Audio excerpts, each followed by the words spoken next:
Alhamdulillahirabbil alamin. Wassalatu wassalamu ala asrofil anbiya'i wal mursalin wa ala alihi washabihi azmain.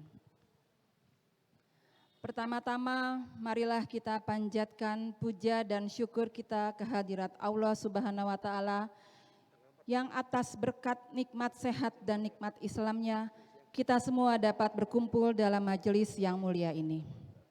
Salawat serta salam juga kita junjungkan kepada Nabi besar Muhammad sallallahu alaihi wasallam.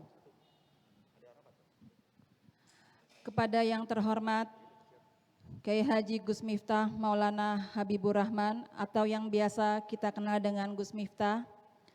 Yang terhormat Pembina Masjid Cud Mutia Bapak Haji John Erizal SE MBA. Yang terhormat Pembina Masjid Cud Mutia Bapak Indra Harsono. Yang terhormat Ketua Yayasan Masjid Cud Mutia Bapak Beni Suprihartadi. Yang terhormat Ketua Yayasan Masjid Cud Mutia Dr. Haji Wisnu Dewanto SH MH.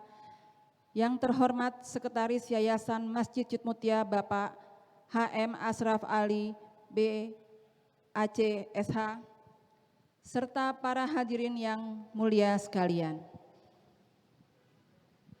Alhamdulillah saat ini kita kembali berjumpa dalam kajian Masjid Cud Mutia yang sejak kita adakan pertama kali pada masa pandemi COVID-19 November lalu.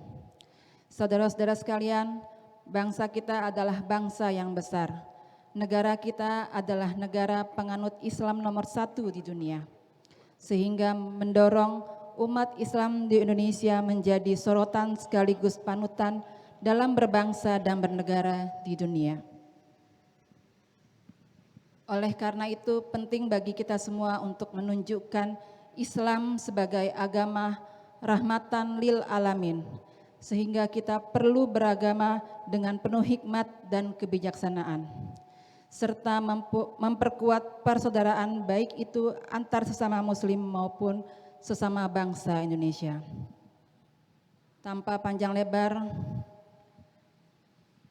mari kita dengarkan lantunan ayat-ayat suci Al-Quran yang dibacakan oleh Bapak Haji Ustadz Mahfud Mustafa, sari tilawah oleh Ustadz Syarif Hidayat. Assalamualaikum warahmatullahi wabarakatuh.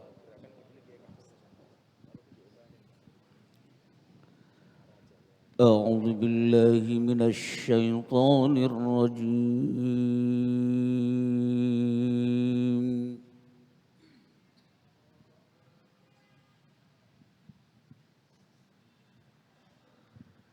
Bismillahirrahmanirrahim.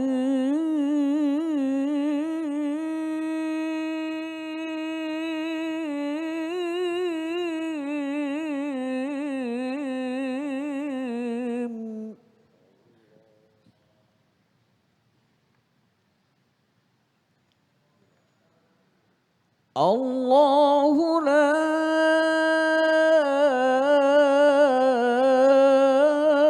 ilaha illa huwal hayyul qayyum.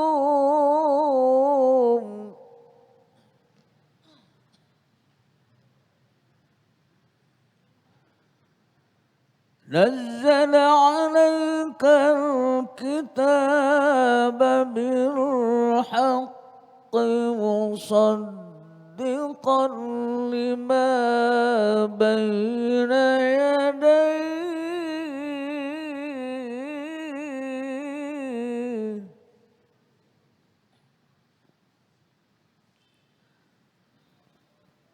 مصدقا لما بين يديه وأنزل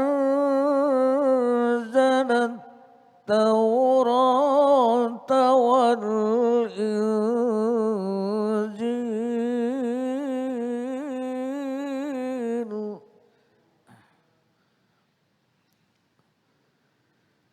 بسم الله الرحمن الرحيم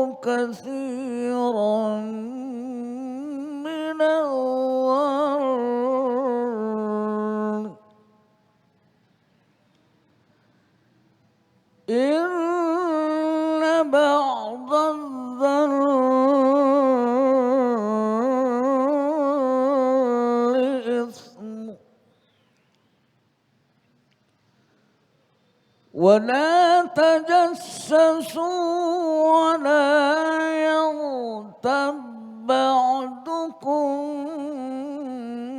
بعضا أيحب أحدكم أن يأكل لحم أخيه ميتا فكرهتموه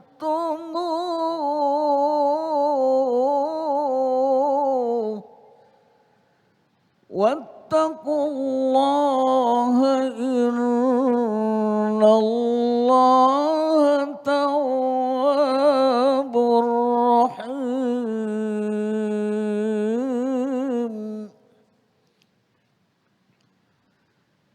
يا أيها الناس إنا خلقناكم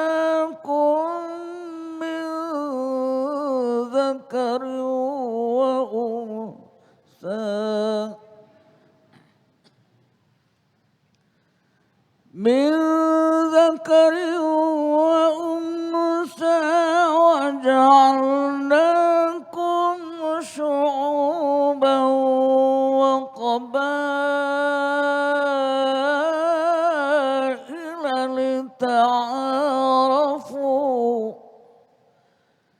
إن أكرمكم عند الله أتقاكم إن الله عليم خبير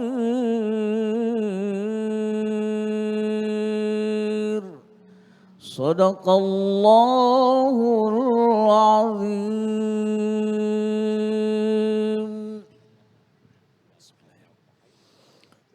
Aku berlindung kepada Allah dari godaan syaitan yang terkutuk. Dengan menyebut nama Allah yang Maha Pengasih lagi Maha Penyayang.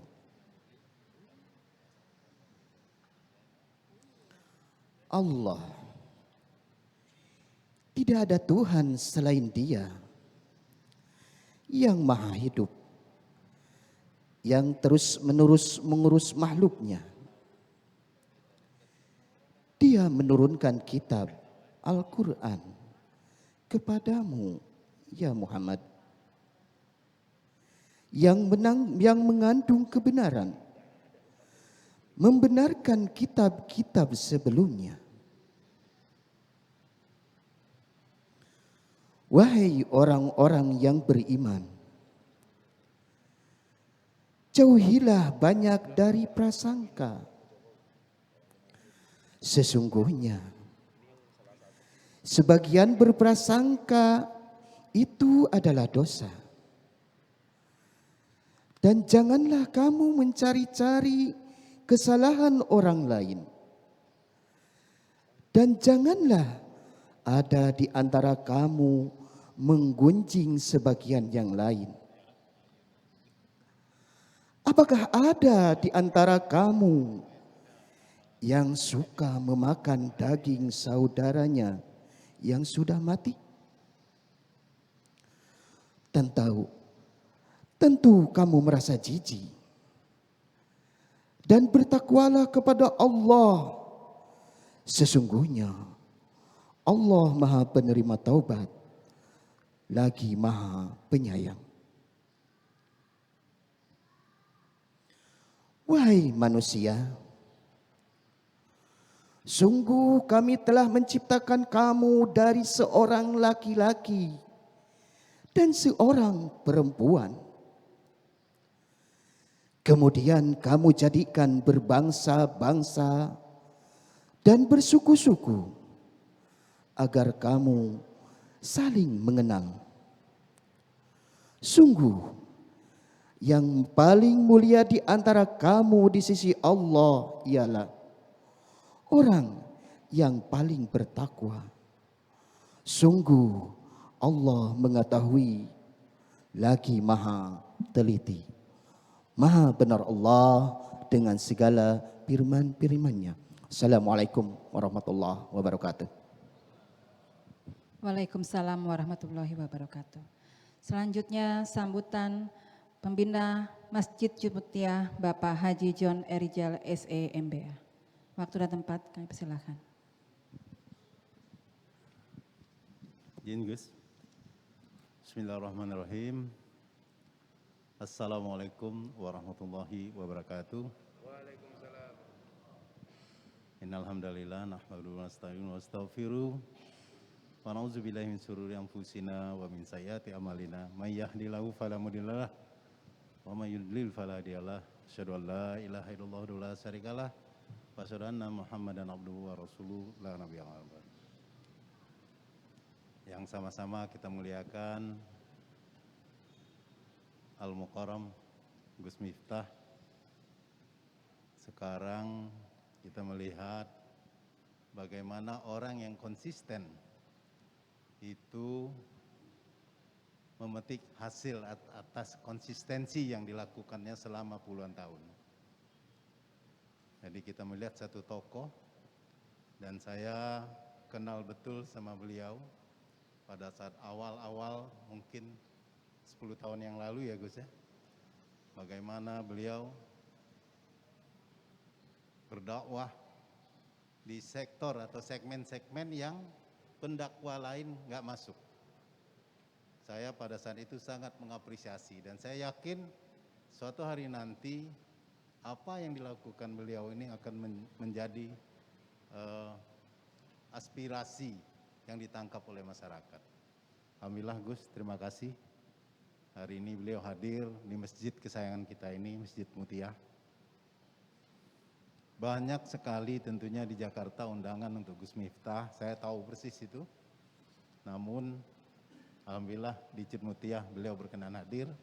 Itu bukan karena kita pengurus, tapi karena Allah memperkenankan beliau hadir hari ini di Masjid Mutiah.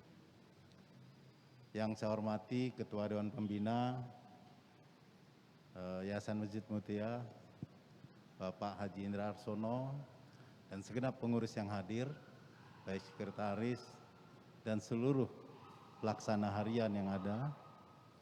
Yang saya hormati Ketua Masyarakat Cinta Masjid. Ini luar biasa, Gus Miftah juga sama-sama berjuang waktu itu.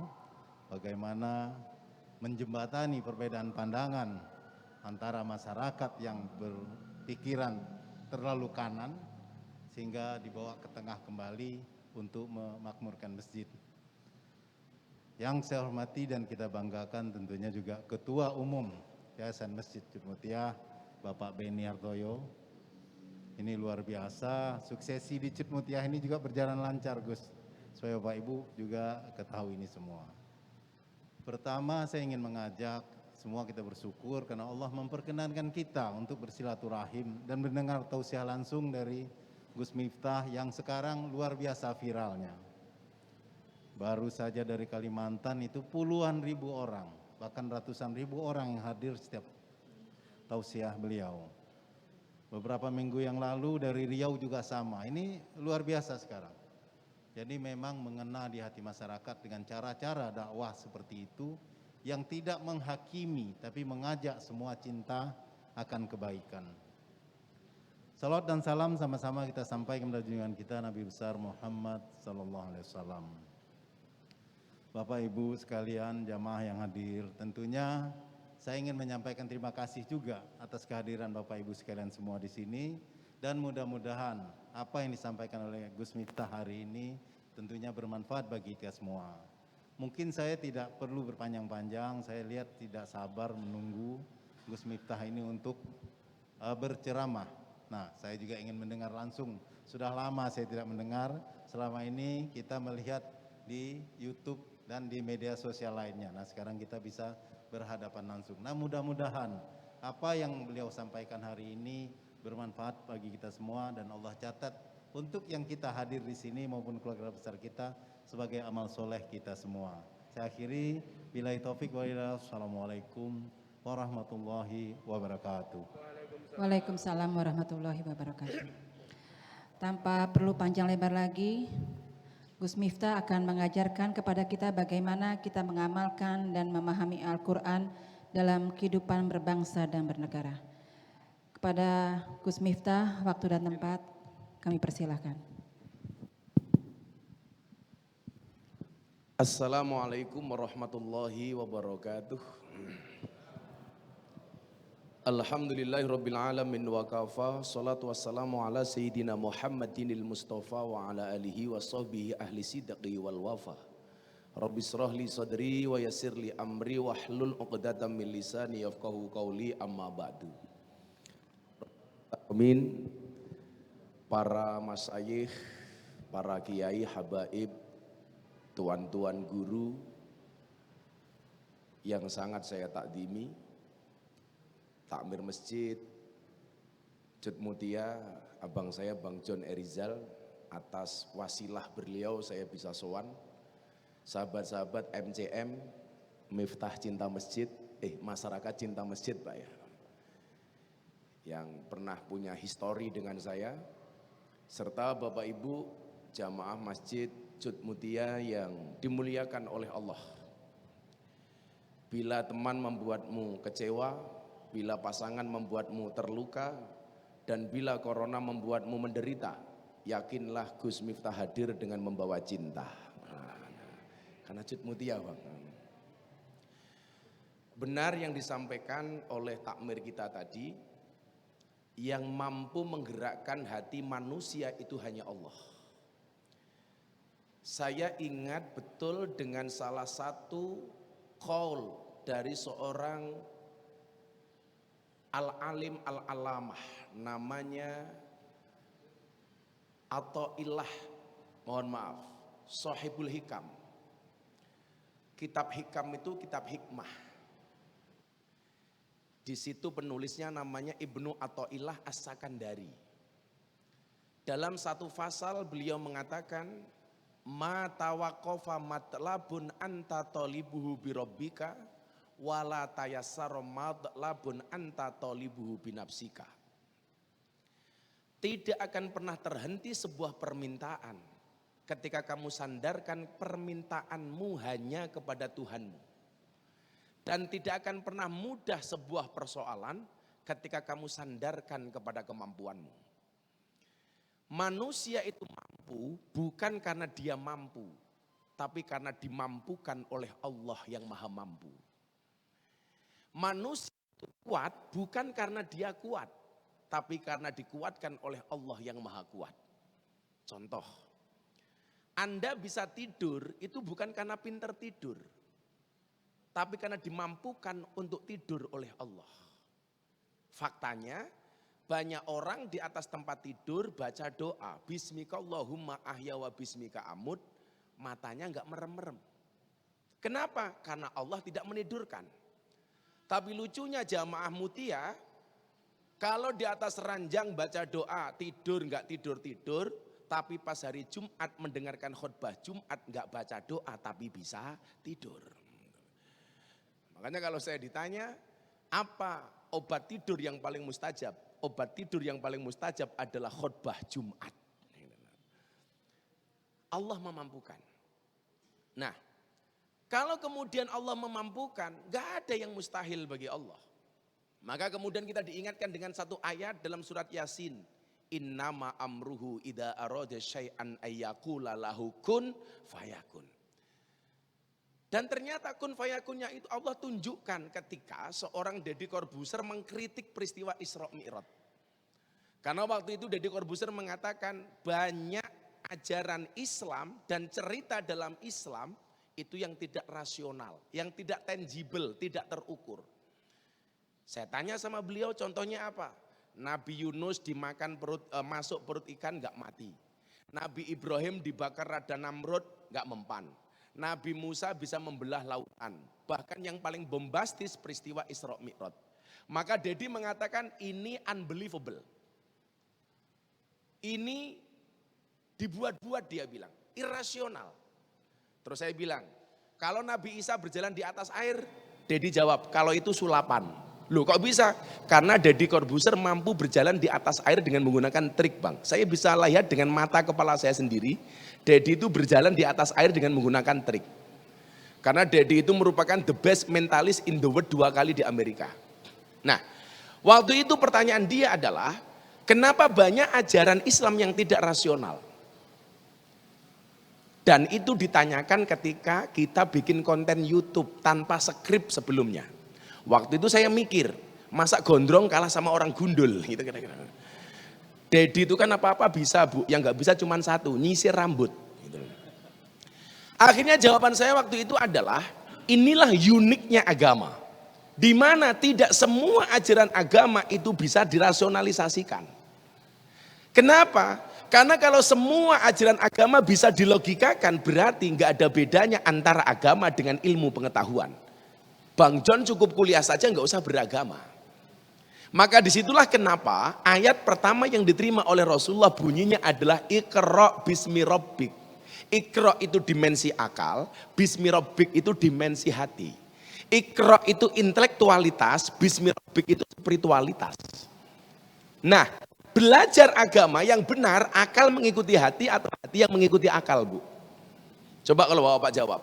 Belajar agama itu yang benar, akal mengikuti hati atau hati yang mengikuti akal? Hati yang mengikuti akal. Salah Pak. Karena kalau akal ini bisa ngakali. Tapi kalau hati nggak mungkin Pak, bohong. Maka saya bilang sama Deddy, cinta itu dari mata turun ke hati atau dari hati naik ke mata? Coba kalau Bapak Ibu jawab. Cinta itu dari mata turun ke hati atau dari hati naik ke mata? Rata-rata jawabannya dari mata turun ke hati. Dan ini salah. Kalau cinta itu dari mata turun ke hati, berarti selamanya kita tidak pernah bisa mencintai Allah. Kenapa? Karena mata kita tidak pernah melihat Allah. Kalau cinta itu dari mata turun ke hati, berarti kita jamaah mutia tidak pernah mencintai Rasulullah. Kenapa? Karena mata kita tidak pernah melihat Rasulullah.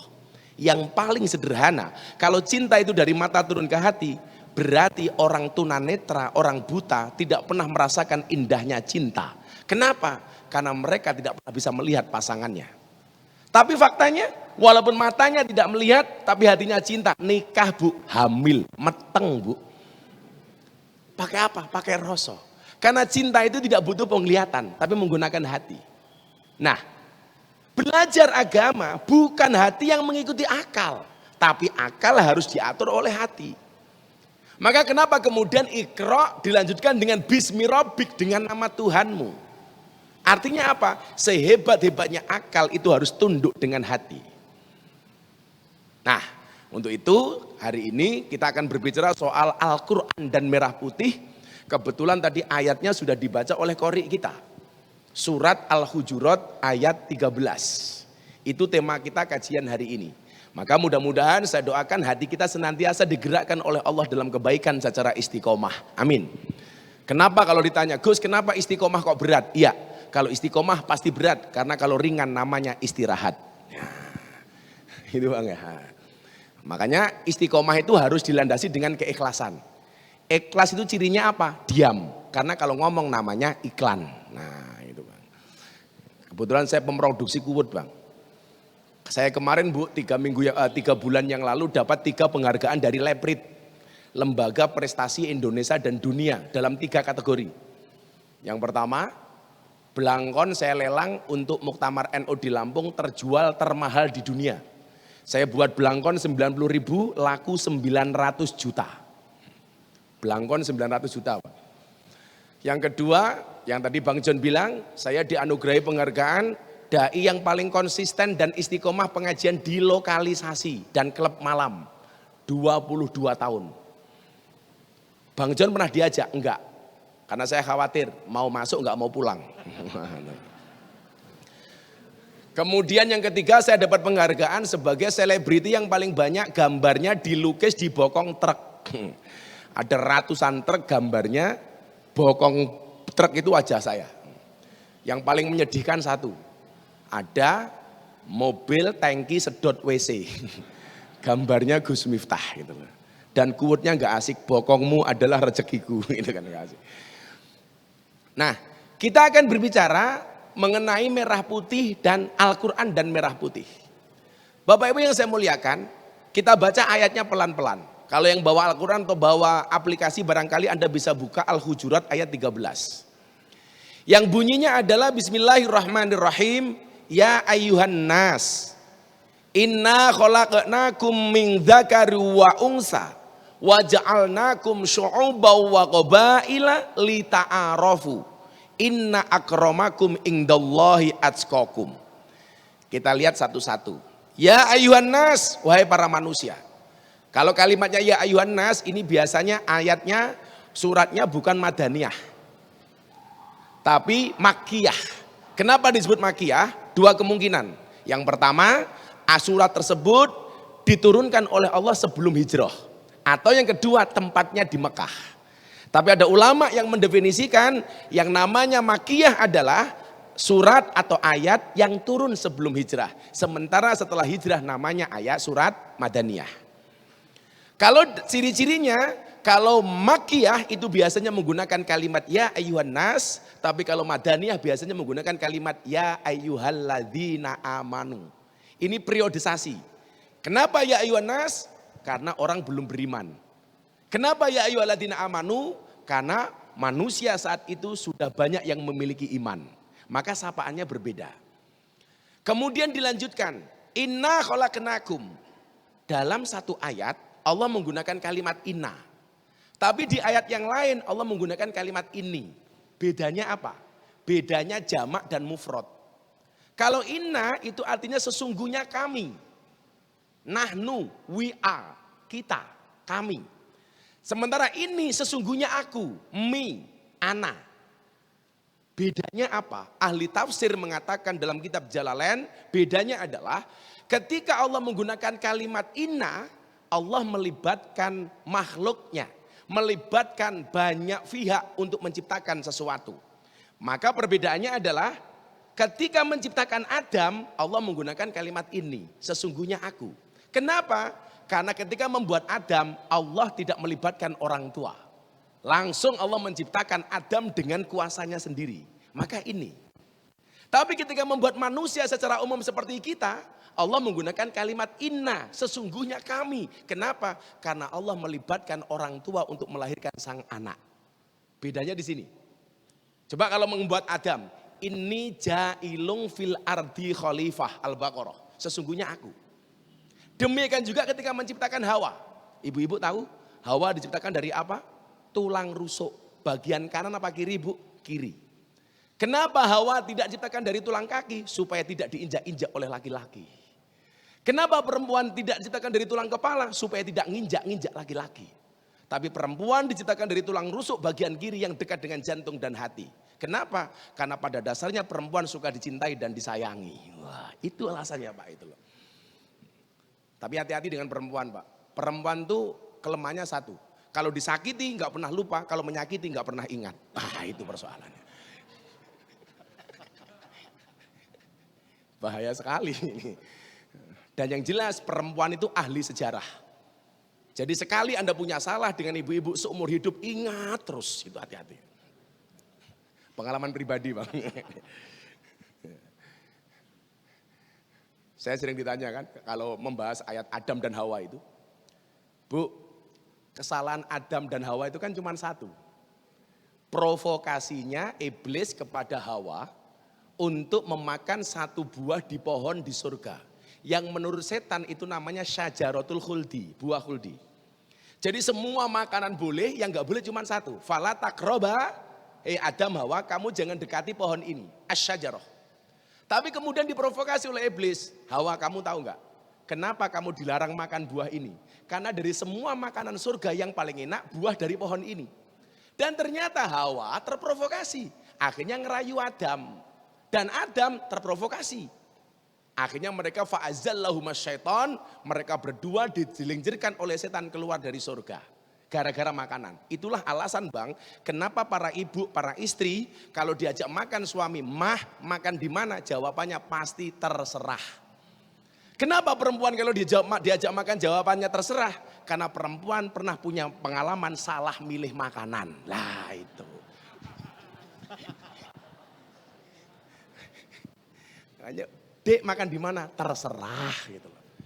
Tapi ya itu begitu kita masuk rumah makan, kok di sini lah, itulah perempuan itu.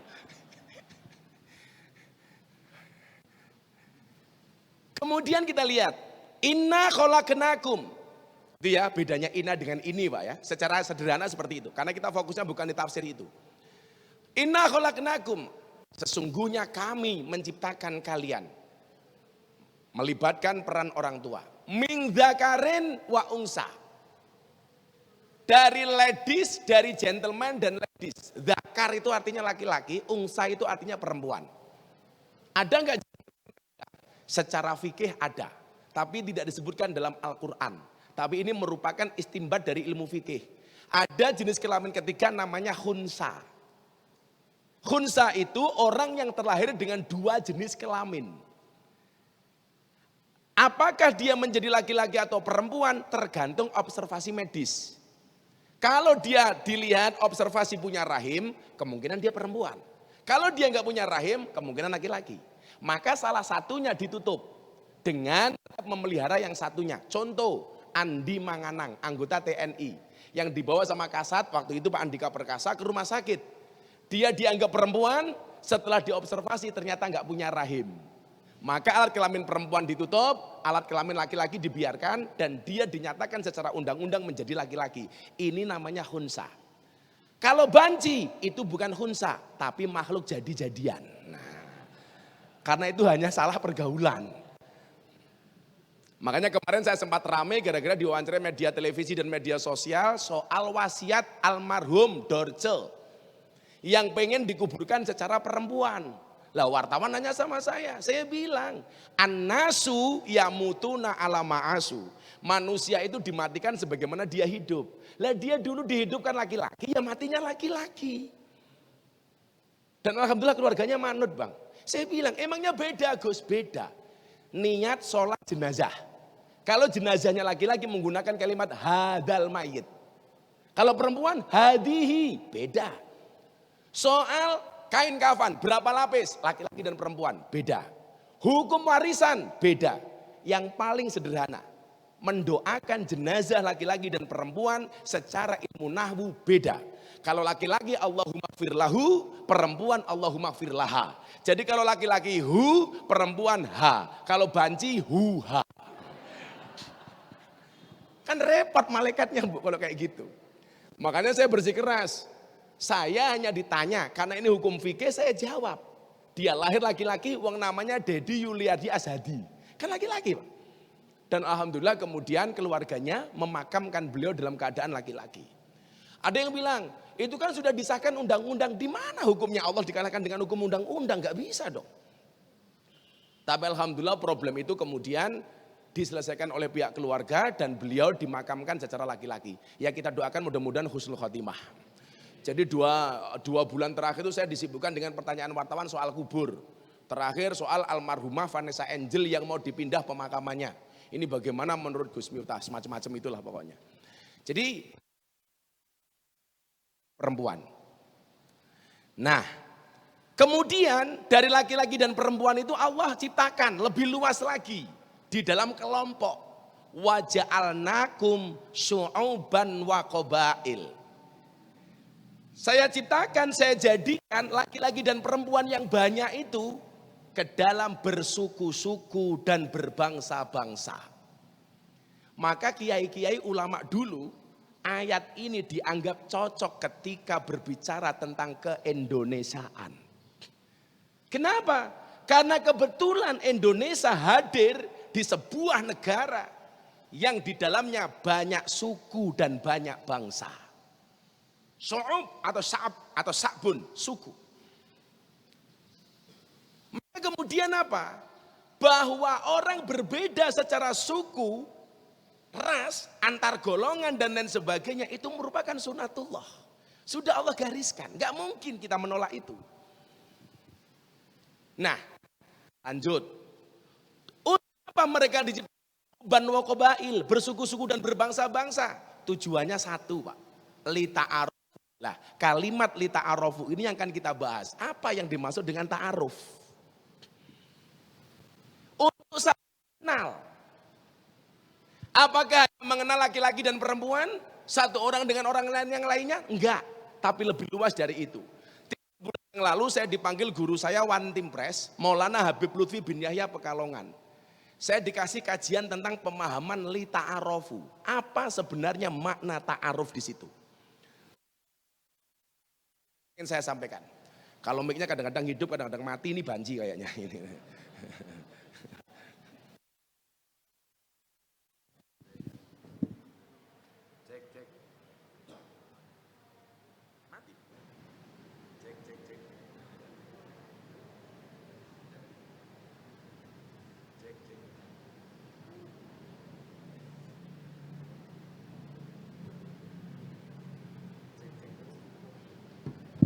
Cek. Bapak Ibu yang saya muliakan, kita lihat kajian tentang Syu'uban wa Qabail. Saya pikir bukan sebuah kebetulan ketika Indonesia ini hadir dengan bangsa yang ada di tempat kita. Cek. Kenapa kehabisan baterai Pak? Masa ketua takmirnya anggota DPR selamanya kehabisan baterai Pak? Kan malu. Bapak Ibu yang saya muliakan, saya cintai. Saya sering menggunakan ayat ini untuk berbicara kajian kebangsaan. Bahwa perbedaan itu merupakan sunatullah. Tidak hanya masalah suku, tidak hanya masalah bangsa, bahkan soal agama. Jadi kalau Anda tanya, Gus Miftah pernah ngajak Deddy Corbuzier masuk Islam? Saya itu hampir setiap hari mengislamkan orang, Bu. Dari Australia, dari Jerman, dari Belanda, dari Amerika. Nggak pernah satupun saya ngajak. Tapi rata-rata mereka hadir ke pondok saya pengen disahadatkan. Karena mereka merasa Islam yang saya bawa itu asik dan menyenangkan. Saya dapat tamu dari Canberra 2 bulan setelah Deddy Corbuzier masuk Islam. Namanya Antonio Sekodori. Dia datang dari Canberra. Begitu ketemu saya, langsung dia bilang, I will to be a Muslim. Saya pengen jadi orang Islam. Saya bilang, kan di Australia banyak ulama, banyak habaib. Kenapa Anda tidak Islam di sana? Saya nadar, dia bilang. Kalau saya masuk Islam harus melalui you. Saya tanya, why? Kenapa? Because your Islam is enjoy, relax, and happy. Karena Islam Anda itu menyenangkan. Nah, Deddy Corbuzier malam Jumat terakhir tanggal 20 Juni tahun 2019 ketika dia telepon saya, bro I will to be a Muslim. Dia 3 kali Pak minta saya sahadatkan, saya tolak. Yang pertama kali begitu dia bilang, bro tolong tuntun aku sahadat, nggak usah, kamu nggak usah masuk Islam. Kenapa bro? Jadi orang Islam tuh berat Ferguson, berat, cukup aku saja, kamu nggak akan kuat. Sampai yang ketiga kalinya tanggal 20 Juni dia telepon saya. Posisi saya masih di Jawa Timur. Tanggal 19 saya di Balikpapan, tanggal 20 siang saya ada di Jawa Timur, Sidoarjo, baru saya pulang. Saya bilang, kalau kamu pengen masuk Islam, kan teman kamu Ustadz banyak. Deddy itu belajar Islam sejak almarhum Ustadz Jeffrey Al-Bukhari. Tapi belum klik dengan sekian banyak Ustadz. Saya bilang, kamu ke Istiqlal, saya teleponkan Profesor Nasruddin. Kamu sahadat saja Jumatan di Masjid Istiqlal. Nggak mau. Kan Ustadz yang sering kamu undang di acara hitam putih banyak. Mbok silahkan kamu ke sana. Nggak mau. Ditelepon sama banyak TV, bisa nggak kalau Deddy Corbuzier masuk Islam di live kan? Kita nggak mau. Dia ngeyel. Kenapa kamu pengen ke Jogja? Masuk Islam melalui saya. Dia bilang, ingat nggak? You dulu pernah bilang sama I, kalau saya besok masuk Islam, seperti apa wajah Islam saya itu tergantung pintu masuknya. Kalau pintu masuk saya Islam suka marah, maka Islamku akan penuh dengan kemarahan. Kalau pintu masuknya keras, maka Islamku akan penuh dengan kekerasan. Tapi sebaliknya, kalau pintu masukku ke dalam Islam ramah, maka Islamku akan menjadi Islam yang ramah dan menyenangkan. Dan dia bilang, kalau saya harus masuk Islam melalui pintu yang ramah, this is you not others. Ini hanya melalui kamu bukan yang lain. Kan tak guyoni Pak. Kenapa saya? Kan Islammu asik. Ngaji di masjid bisa, di pondok pesantren oke, bersama MCM nggak masalah. Di klub malam kamu juga bisa masuk, lokalisasi bisa masuk, kan asik katanya mbahmu, saya bilangnya. Akhirnya pagi-pagi Bu, saya belum percaya kalau dia masuk Islam. Jumat pagi Bang, saya masih pengajian di kantor pajak Jogja. Jam 11 siang dia telepon, bro saya boarding sudah di pesawat. Baru saya percaya kalau dia mau masuk Islam. Gak ada Bu yang saya paksa sama sekali. Nah, waktu podcast sama dia saya bilang, persoalan agama saja, Allah itu kasih pilihan. Coba Anda buka dalam Al-Quran. Faman syaa'a falyu'min, faman syaa'a falyakfur. Barang siapa yang menghendaki beriman, berimanlah, yang kafir, kafirlah. Tentunya dengan segala konsekuensinya, kata Allah. Allah nggak paksa. Apalagi kemudian ketika orang itu sudah beragama, kita nggak boleh memaksa dia pindah kepada agama lain. La ikraha fiddin, tidak ada paksaan di dalam beragama. Begitu dalam konteks kebangsaan, dalam konteks konstitusi, orang sudah beragama dengan 6 agama yang diakui oleh undang-undang. Apa konsep toleransinya? Wala tasubbul ladzina yad'una min dunillah fayasubbullah adwam bighairi ilm. Dan janganlah sekali-kali kamu menghina sesembahan orang lain, maka orang lain berpotensi menghina sesembahanmu. Gak boleh, Pak. Ini Al-Quran. Dalam konteks kemudian Pancasila, apa konsep toleransinya? Lakum dinukum waliyatin. Maka kemudian kenapa menjadi heboh ketika bulan Ramadan kemarin, saya diundang oleh Gereja Bethel Indonesia untuk peresmian gereja, dan kapasitas saya diundang sebagai pembicara kerukunan antar umat beragama dengan tema wawasan kebangsaan Pancasila ala Gus Miftah. Yang hadir siapa? Pendeta, seluruh pemuka agama, termasuk para kiai dari Majelis Ulama Indonesia. Bahkan mereka tanda tangan prasasti Forum Kerukunan Umat Beragama. Saya diundang sebagai pembicara. Begitu sehari setelah saya ceramah, saya dibully habis-habisan. Miftah kafir. Kenapa? Karena masuk ke tempat ibadah agama orang lain. Miftah kafir. Apa respon saya? Ya gampang. Kalau dibilang kafir ya syahadat lagi, kan selesai. Coba Anda baca hadis. Orang yang kafir 70 tahun Pak, membaca la ilaha illallah sekali, itu terbakar kekafirannya. Lah tiap malam saya tahlilan kok dibilang kafir. Ada-ada saja itu. Kalau orang masuk tempat agama, ibadah orang lain dianggap kafir, berarti orang Indonesia banyak yang kafir. Kenapa? Karena banyak yang masuk Prambanan dan Candi Borobudur. Yang paling gampang beginilah Bang, kenapa kok saya ngeyel nggak kafir? Saya punya HP, nomornya Telkomsel. Saya masuk ke rumah orang yang nomor HP-nya Indosat. Kira-kira sinyal HP saya hilang apa enggak Pak? Enggak. Enggak kok kemudian dari Telkom berubah jadi Indosat, ada-ada saja itu. Padahal ini ciptaan manusia, apalagi iman itu ciptaan Allah.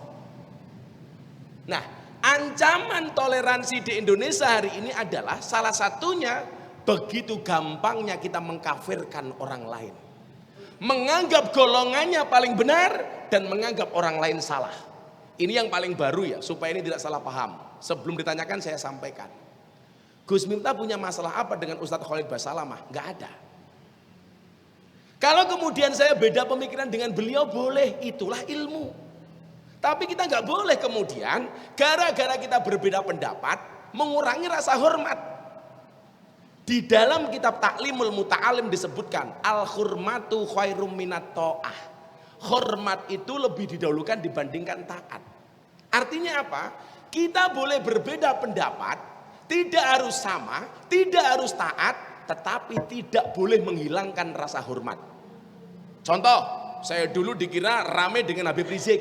Saya nggak ada masalah dengan beliau. Soal pemikiran saya boleh beda dengan beliau. Sah, saya nggak harus taat dengan Habib. Tetapi saya tidak akan pernah mengurangi rasa hormat saya kepada Habib. Lah persoalannya di Indonesia itu adalah kalau berbeda dianggap musuh. Salahnya di sini Pak. Saya punya perbedaan pendapat dengan Ustadz Khalid Basalamah mengenai wayang. Sah-sah saja. Tetapi tidak mengurangi rasa hormat saya kepada Ustadz Khalid Basalamah. Bagaimana dengan kejadian wayang di pondoknya Gus Miftah? Saya setiap tahun wayangan bisa 2 kali. Karena bagian dari, mohon maaf, saya punya prinsip, dakwah itu adalah membudayakan agama, bukan mengagamakan budaya. Kok dalangnya seperti itu? Itu merupakan hak dan otoritas dari dalang. Artinya, kalau kemudian dianggap salah, Anda harusnya mengkritik dalang, bukan saya. Saya nanggap, ngetoknya duit, bayar, malah diseneni. Kalau ada atraksi kebablasan dari dalang, itu ekspresi dia yang harus Anda kritik beliau. Dan beliau sudah menjawab di TV One. Apakah ada provokasi dari Gus Miftah untuk menampilkan atraksi itu? Wallah, itu merupakan otoritas dalang. Bu, orang dalang itu semalam suntuk. Masa saya tahu lakonnya seperti apa, atraksinya seperti apa? Enggak mungkin, Bu. Tahu saya hanya lakon secara umum. Kemudian ada lakon seperti itu kok saya hentikan? Gak bisa, Pak. Saya akan dihajar oleh dalang sedunia, Pak. Karena dalang itu punya ritual, gak boleh dihentikan ketika mayang di tengah jalan. Dianggap saya tidak tahu budaya. Maka kalau hari ini Anda mengatakan ada masalah apa? Saya gak punya masalah apa-apa. Saya bisa berbeda pendapat dengan Bang John, tetapi tidak mengurangi rasa hormat saya kepada Bang John. Kalau gitu enak, Bang. Saya dengan Habib Rizik punya beda pilihan presiden. Saya milih Pak Jokowi, Habib Rizik Pak Prabowo. Saya berbeda pendapat, boleh. Tetapi saya tidak boleh membenci beliau, apalagi dzurriyyahnya Kanjeng Nabi. Kan begitu pemahamannya. Nah, inilah yang kemudian perlu kita pahami. Li ta'arofu, saling mengenal. Konteksnya adalah ketika manusia diciptakan bersuku-suku dan berbangsa-bangsa. Bang John orang Melayu, saya orang Jawa. Ta'aruf di situ tidak hanya saya kenal nama beliau John Erizal, beliau tidak hanya kenal nama saya Miftah, tetapi ta'aruf di situ menuntut memahami, mengerti adat istiadat budaya masing-masing wilayah. Saya orang Jawa mencoba memahami budaya orang Melayu. Orang Melayu berusaha memahami saya sebagai orang Jawa. Maka kemudian cara yang saya lakukan adalah setiap kali saya pengajian di daerah Bapak Ibu, saya menggunakan atribut-atribut kearifan lokal, the local wisdom. Saya kemarin di Riau menggunakan adat Riau. Namanya apa, Bang? Tanjak. Saya semalam di Kutai Kartanegara, saya menggunakan adatnya orang Dayak. Ketika saya di Bali menggunakan iket. Ketika saya di Madura menggunakan blangkon ala Madura. Tapi yang paling membuat saya berkesan adalah saya pengajian di Irian Jaya dikasih koteka. Saya bilang, Bapak, kotekanya saya terima. Dan saya sangat menghargai budaya koteka Anda. Tapi please mohon maaf saya belum bisa pakai, Pak. Kalau saya pengajian pakai koteka kan bahaya, Bang, itu. Ta'aruf di situ menuntut kita menghargai budaya orang lain. Makanya ketika ada orang mengatakan ibu kota pindah ke Kalimantan, kemudian dia mengatakan itu tempat buangan setan, jemit iblis, orang jadi marah. Kenapa? Karena dianggap tidak menghormati budaya orang lain. Kan pemahamannya begitu. Contoh lagi, Semeru, ada orang pasang sesajen ditendang atas nama Allah. Ini yang mengakibatkan murkanya Allah. Pertanyaan saya sederhana, sejak kapan kamu jadi wakilnya Allah? Toleransi berangkat dari mana? Yang pertama, orang banyak salah tafsir terhadap agama. Bapak Ibu, kalau Anda baca ayat, masing-masing mufassir itu punya pemahaman sendiri. Kenapa? Karena memang ayat itu multi tafsir. Contoh yang paling gampang, kejadiannya sama, dilihat dari kacamata yang berbeda akan melahirkan analisa yang berbeda. Ada orang tabrakan di depan Masjid Mutia. Yang lihat siapa? Saya, Ustadz, Bang John, anggota DPR, ada satunya polisi, ada satunya maklar. Begitu ada tabrakan, kejadian, berempat sama-sama lihat. Dier, saya selaku Ustadz, innalillahi wa inna ilaihi roji'un. Mudah-mudahan kalau dia meninggal diterima jasa ruhnya oleh Allah Subhanahu wa taala. Bang John, Kalau saya lihat ini melanggar KUHP. Anggota DPR. Gitu.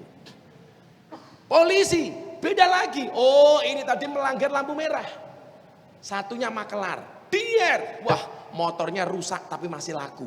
Gitu. Makelar bang, makelar gitu. Ini satu kejadian, satu peristiwa dilihat dengan kacamata yang berbeda menghasilkan analisa dan pandangan yang berbeda. Ayat Al-Quran sama Pak. Tapi yang perlu diingat adalah man fassarul Quran bira'yih falyatabawa maq'adahu minan nar. Barang siapa menafsirkan Al-Quran berdasarkan akal dan kemampuannya sendiri, siap-siaplah mengambil tempat duduk dari api neraka. Saya nggak bisa mengklaim tafsir saya yang paling benar. Menurut Allah salah bang. Kalau Bang John mengatakan menurut saya, walaupun tafsir Anda salah itu malah nggak masalah. Tapi kalau dia mengatakan menurut Allah, apa yang kamu tafsirkan tidak mewakili apa yang Allah mau. Jadi kita nggak bisa memaksakan pikiran kita kepada orang lain. Nah celakanya hari ini adalah begitu banyak atas nama agama, banyak provokasi atas nama ayat. Contoh, saya di-tag sebuah akun Instagram. Awas hati-hati lagu musyrik. Saya kaget. Saya baca lagi, apa yang dimaksud dengan lagu musyrik? Lagu Padamu Negeri, itu musyrik. Alasan dia apa? Karena bertentangan dengan firman Allah, inna solati wa nusuki wa mahyaya wa mamati lillahi rabbil alamin. Sesungguhnya hidup solatku, ibadahku, hidup dan matiku hanya untuk Allah. Bukan untuk negeri. Lah ini pemahaman yang salah. Ini namanya pemerkosaan ayat. Ini namanya jaga sembung bawa golok. Gak nyambung blok. Gak nyambung. Pemahaman cinta kepada negara dicontohkan oleh baginda Rasulullah Muhammad SAW. Jadi Bapak Ibu, dalam satu hadis dari Anas, Kanjeng Nabi itu begitu masuk kota Madinah, dia akan mempercepat langkah kuda dan untanya. Kenapa? Karena pengen buru-buru segera masuk kota Madinah. Kenapa? Karena beliau begitu mencintai kota Madinah. Nabi Muhammad hijrah dari Mekah ke Madinah. Begitu masuk Madinah tangannya diangkat, dia berdoa. Allahumma habib ilainal Madinah kahubina ila Makkah au asyad. Ya Allah ya Rabb, anugerahkanlah kepada aku mencintai kota Madinah sebagaimana aku mencintai kota Makkah, bahkan lebih dahsyat daripada itu. Artinya kalau Anda mengatakan mencintai negara itu tidak ada ajaran agama, Anda salah. Kalau Anda mengatakan hormat merah putih sebagai cinta kepada negara nggak ada dasarnya, Anda salah. Ada kok dasarnya. Kenapa Rasulullah mencintai Arab? Karena beliau terlahir di Arab. Kenapa beliau mencintai Mekah? Wabil khusus karena beliau lahir cenger di Mekah. Kenapa beliau mencintai Madinah? Karena di situ Kanjeng Nabi berjuang dan di situ Kanjeng Nabi dimakamkan. Anehnya adalah kita lahir di satu negara namanya Indonesia, cari makan di Indonesia, mati di Indonesia, tetapi tidak mencintai negaranya. Ini kan aneh Pak. Saya kemarin sore Bang kajian di Pertamina Group Kalimantan. Akan sangat lucu, Anda makan uang negara, digaji oleh negara, menggunakan fasilitas negara, tapi digunakan untuk melawan negara. Dan ternyata apa yang saya sampaikan seide dengan Pak Jokowi ketika Rapim TNI Polri kemarin. Diawasi WA grup para istri.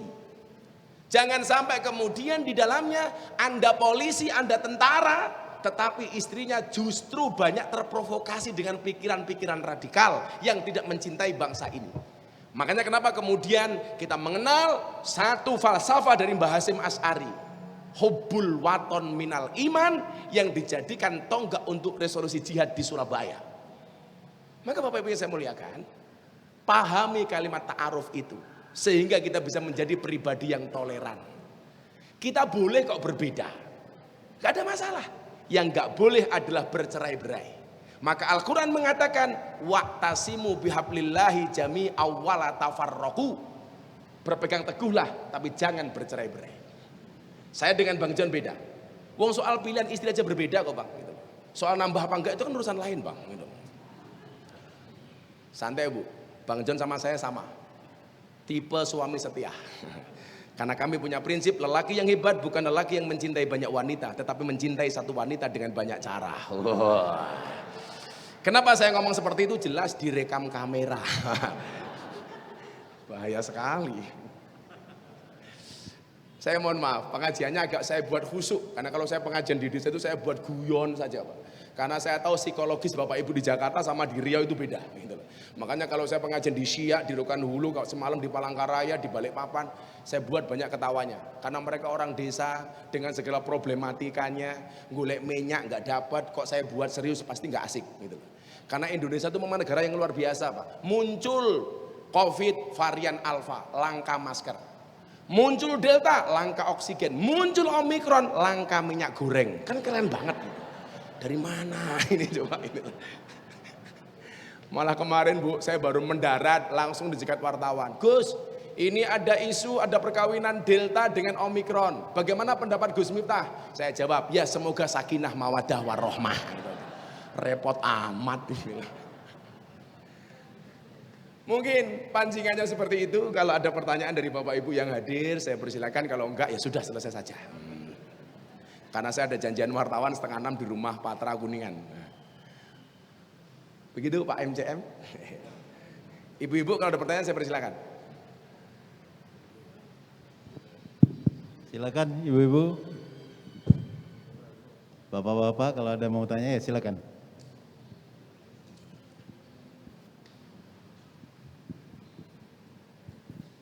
Assalamualaikum warahmatullahi wabarakatuh.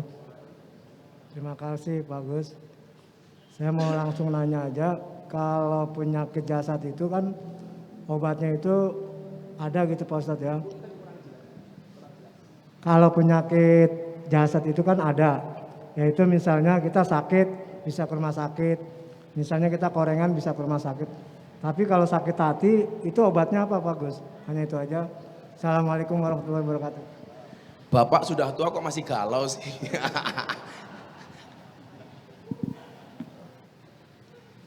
Jadi ini Pak ya, kita buat logika yang paling gampang saja. Kita itu aneh. Anehnya di mana? Begitu kita lapar, yang kita ingat-ingat satu. Apa? Restoran, rumah makan. Begitu kita masuk restoran dan rumah makan, ada jaminan nggak yang kita cari ada di situ? Nggak ada. Pak, saya pengen makan ini. Oh, sorry Mas, nggak ada. Begitu motor kita rusak, yang diingat-ingat siapa? Bengkel. Ada jaminan nggak bengkel bisa dandani motor kita? Nggak ada. Kadang-kadang rusaknya apa, malah yang didandani apa itu. Ya, 2. Nomor 3. Kalau kita punya masalah keuangan, yang diingat-ingat siapa? Bank. Minimal penggadean. Bagaimana caranya sertifikatnya masuk bank, BPKB-nya masuk penggadean. Katanya Bapak menyelesaikan masalah, nambah masalah. Beda kalau Gus Miftah Pak, menyelesaikan masalah tanpa makalah. Kalau kita sakit, yang diingat-ingat siapa? Dokter. Yang diingat-ingat siapa? Rumah sakit. Ada nggak jaminan rumah sakit itu bisa menyembuhkan kita? Belum tentu. Istri saya itu termasuk korban malpraktek. Dikatakan bukan. Pembengkakan air asi itu namanya apa Bu? Mastitis. Ternyata kanker payudara. Jadi sisa air asi yang tidak keluar itu kan jadi bengkak.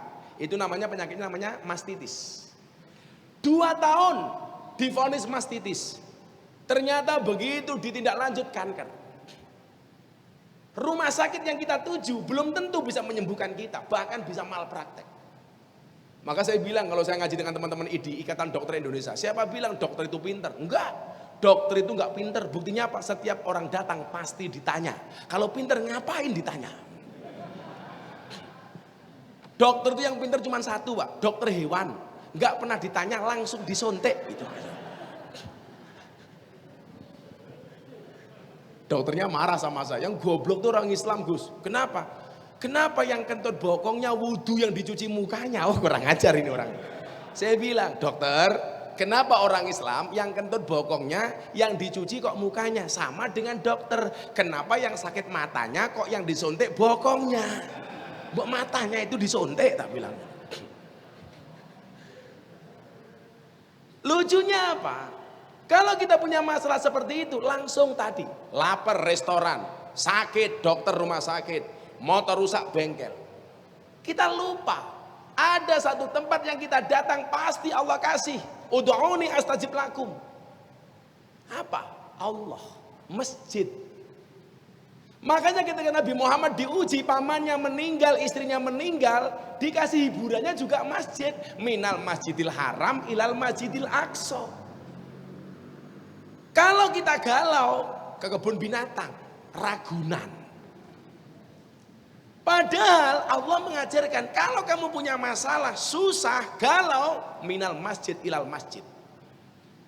Maka satu golongan, satu hari di mana tidak ada perlindungan illa dhilluh, kecuali perlindungan dari Allah. Siapa? Rajulun qalbuhu mu'allakun bil masajid.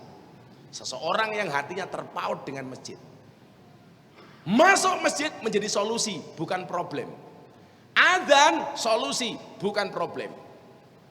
Perlu diatur. Kalau saya kembalikan ke masyarakat, kearifan lokal. Mbok ngurusi yang lain saja. Lingkungan saya itu Nasrani, 60%. Pondok saya Pak, 60% Katolik. Saya tahu diri.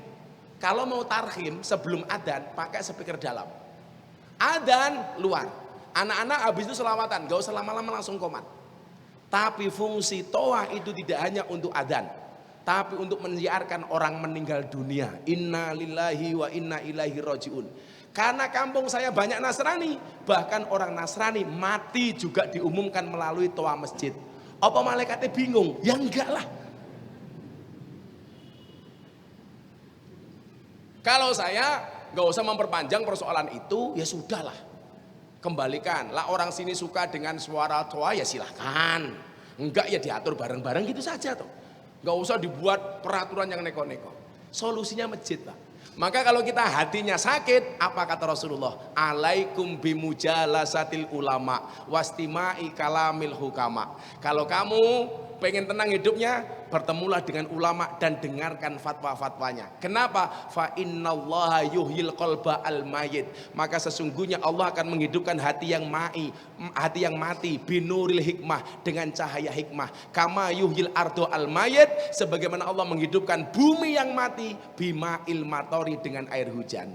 Jadi bumi bisa hidup dengan air hujan, hati bisa hidup dengan ilmu dan ikut pengajian. Nggak usah galau Pak. Makanya kadang-kadang cowok itu harus seperti pohon pisang. Apa? Punya jantung tapi nggak punya hati. Wah.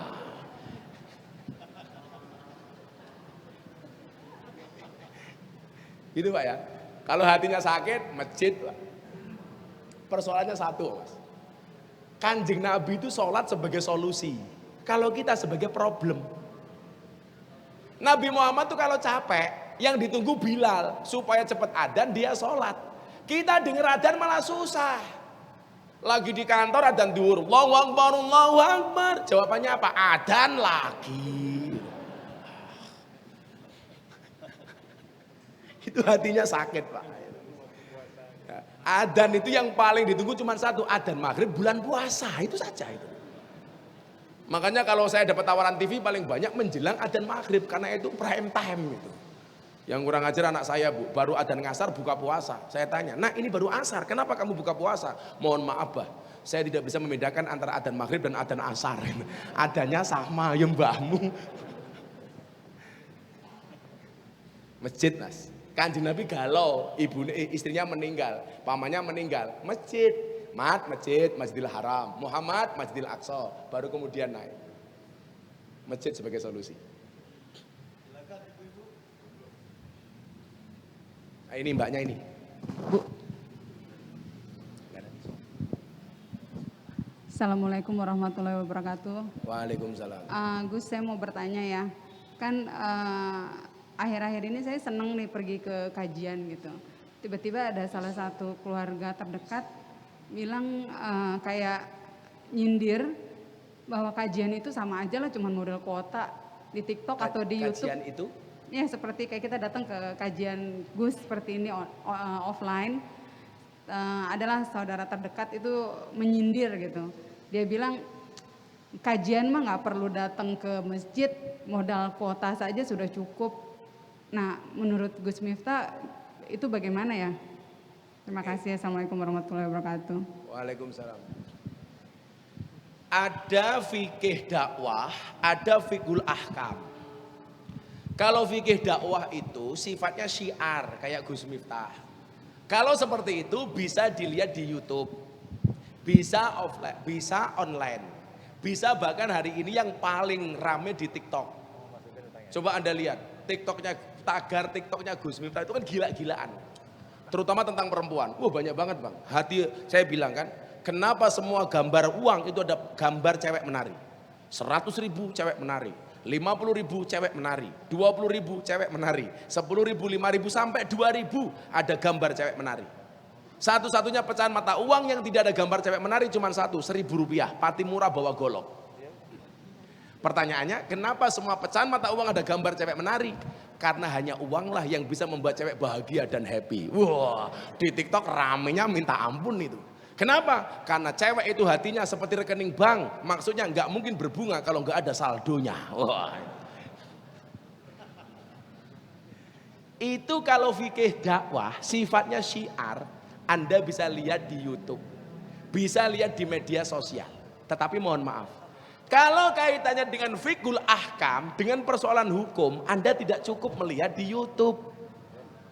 Kenapa? Bisa salah paham.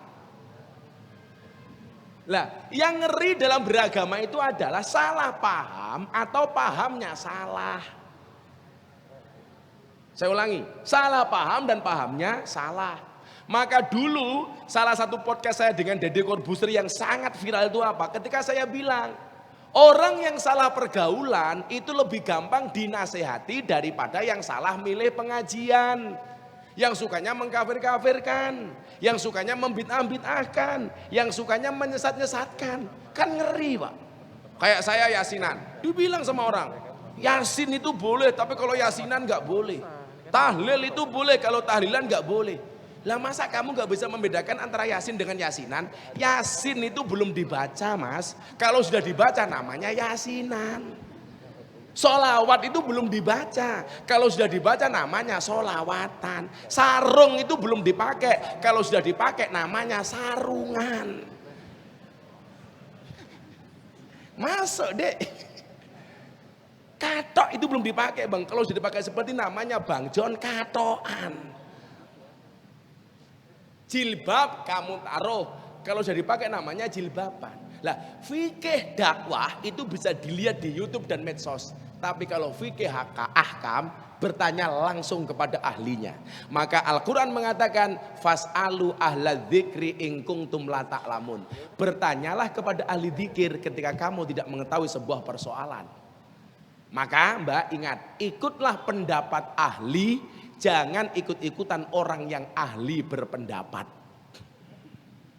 Beda nggak Pak? Beda. Bedanya apa ngaji langsung offline dengan online? Ya beda. Begitu Anda hadir di sini sama yang online, beda Bu. Bedanya apa? Anda datang, kakinya melangkah, hitungannya pahala. Bahkan per langkah dihitung. Anda masuk masjid, dapat pahala orang masuk masjid. Ketemu kiai, an-nadru ila wajil alim bahwa ibadah. Memandang wajah kiai itu adalah ibadah. Wow. Belum lagi kena dalil alaikum bimujalasah. Duduklah kamu, bermujalasahlah kamu dengan para kiai. Ini hadis kalau saya pakai, mohon maaf, di lokalisasi mbak-mbaknya senangnya minta ampun. Memandang wajah kiai itu ibadah. Mbak-mbak PSK langsung bilang, memandang saja ibadah, apalagi bisa tidur bareng. Kurang ajar loh saya bilang itu. Oh kalau ibu-ibu lihat ceramah saya di lokalisasi itu luar biasa, tanya Mas Ipang. Kaji gini kita ketawa-ketawa, begitu sudah berdoa nangis semua Bu. Saya kadang-kadang malu kalau ngaji dengan para PSK itu. Begitu berdoa mereka khusyuk, minta ampun sama Allah, nangis. Kadang-kadang kita nggak bisa nangis Pak. Maka kalau saya melihat mereka menangis, saya ikut menangis. Saya ikut menangis bukan karena saya ingat dosa Pak, tapi saya gengsi. PSK saja nangis, masa saya enggak? Gitu saja saya. Malu saya bang gitu loh. Kemarin saya ngaji terakhir ngajak Mas Ipang Wahid sama Mas Anindya Bakri. Bingung lihat PSK bisa nangis seperti itu ketika berdoa. Masya Allah. Maka saya bilang ahli maksiat yang khawatir dengan kemaksiatannya lebih disukai oleh Allah daripada ahli ibadah tapi yang sombong dengan ibadahnya. Betul? Maka saya bilang jangan pernah menghina pendosa seolah-olah kamu tidak pernah berbuat dosa. Itu dengerin, malah tunjuk-tunjukan tuh. Makanya saya di Jawa Pak dapat julukan Gus Miftah Presiden para pendosa. Kalau kamu duduk dengan ahli maksiat jangan pernah bicarakan masa lalunya tapi temani dia untuk melangkah kepada kehidupan yang lebih baik. Kenapa? Karena bisa jadi dosamu sebesar kapal, tapi ampunan dari Allah lebih luas dibandingkan lautan. Kira-kira begitu. Kalau quote seperti itu yang paling suka Bang John, begitu Bang? Gitu Mbak ya? Matur nuwun Mbak, makasih. Sudah jam 5, saya terima kasih. Oh ada lagi.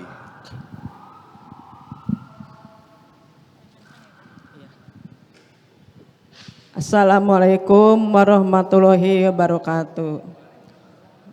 Terima kasih Gus Miftah sudah memberikan kesempatan pada saya untuk bertanya. Saya kan seorang pemulung. Penghulu? Pemulung. Oh pemulung. Iya, saya masuk Islam diusir sama keluarga. Ya dengan cara lain saya jadi seorang pemulung pencari rezeki ya. Yang penting halal. Hanya permasalahan saya satu Gus.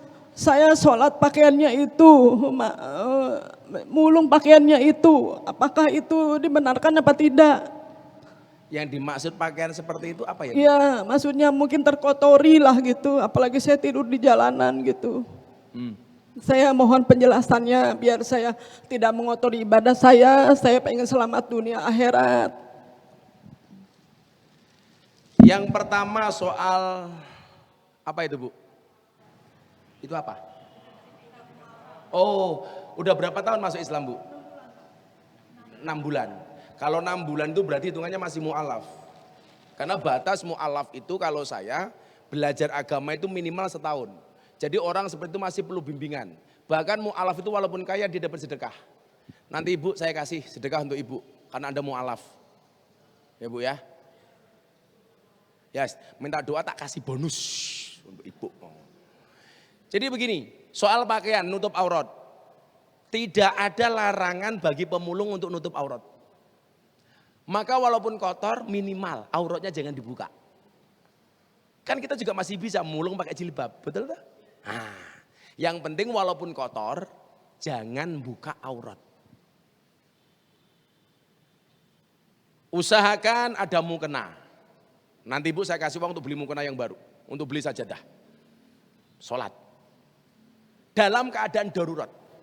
Kemarin salah satu penanya saya di lokalisasi yang nangis gara-gara apa? Saya bilang, nak, walaupun kamu malam bermaksiat habis minum tidur dengan orang, begitu pagi kamu bangun, sholat minta ampun sama Allah. Dia bilang, saya malu bah, malam sudah bermaksiat kok pagi sholat. Saya bilang, kalau kamu bilang malu sholat gara-gara malam bermaksiat, seharusnya kamu lebih malu kalau kamu maksiat tapi meninggalkan sholat.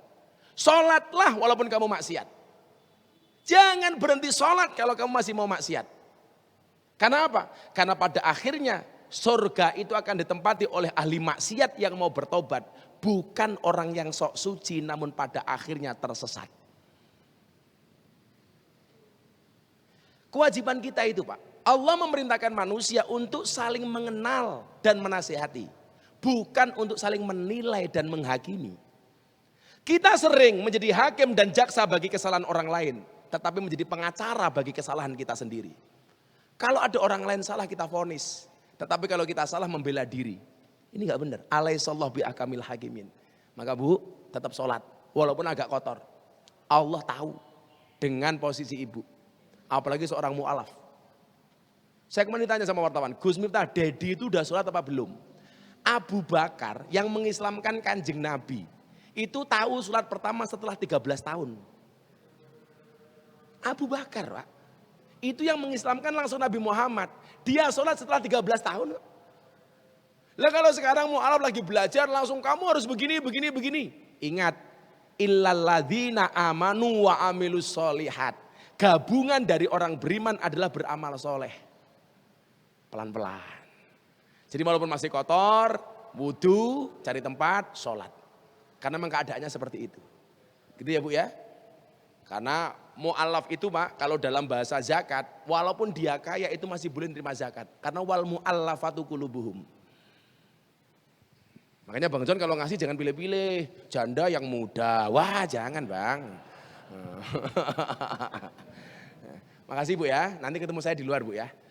Kita tutup dengan hasbi rabbi jalallah ma fi qalbi ghairullah Nur Muhammad sallallahu la ilaha illallah. Hasbi rabbi jalallah, cukuplah Allah yang maha agung sebagai penolongku. Ma fi qalbi ghairullah, tidak ada sesuatu pun di dalam hatiku kecuali asmamu ya Allah. Nur Muhammad sallallahu, cahaya Muhammad yang Allah berselawat kepadanya. La ilaha illallah, tidak ada Tuhan kecuali Allah.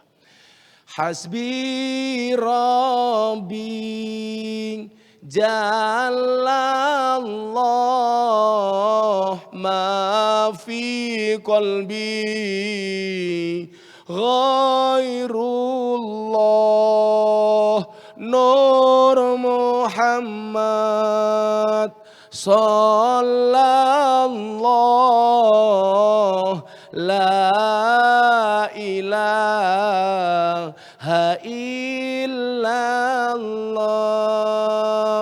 Hasbi rabbi jalallah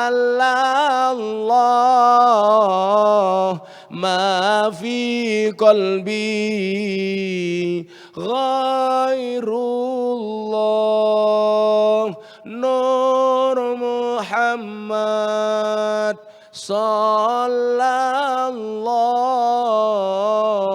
la ilaha illallah. Bismillahirrahmanirrahim. Allahumma shalli ala sayyidina Muhammad wa ala ali sayyidina Muhammad walhamdulillahi rabbil alamin. Hasbi rabbi jalallah. Cukuplah Allah yang maha agung sebagai penolongku. Cukuplah engkau ya Allah sebagai jalan keluarku. Cukuplah engkau ya Allah sebagai solusiku. Cukuplah engkau ya Allah sebagai tempat bersandarku. Ya Allah ya Rabb, bila mudah bagimu menyelamatkan Nabi Yunus dari perut ikan. Bila mudah bagimu menyelamatkan Nabi Ibrahim dari pembakaran Raja Namrud. Dan bila mudah bagimu ya Allah menyelamatkan Nabi Musa dari kejaran Fir'aun. Maka kami hambamu yang beriman yakin mudah pula bagimu ya Allah untuk menghilangkan COVID-19 dari muka bumi ini ya Allah. Birahmatika ya arhamar rahimin. Rabbana atina fid dunya hasanah wa fil akhirati hasanah wa qina adzabannar walhamdulillahi rabbil alamin. Subhanakallahumma bihamdika asyhadu an la ilaha illa anta astaghfiruka wa atubu ilaik walhamdulillahi rabbil alamin wal afu minkum. Assalamualaikum warahmatullahi wabarakatuh. Waalaikumsalam warahmatullahi wabarakatuh. Terima kasih Gus Miftah atas kajiannya pada hari ini. Alhamdulillah banyak sekali ilmu yang bermanfaat yang kami terima. Selanjutnya ada kenang-kenangan dari pengurus kajian bulanan Gus, dari Mbak Ina, Mbak Rola, Mbak Mendi, dan saya Mbak Feti. Satu lagi Mbak Popi sedang berhalangan karena sedang kurang sehat. Kepada Mbak Rola, Mbak Ina, Mbak Mendi silakan maju ke depan.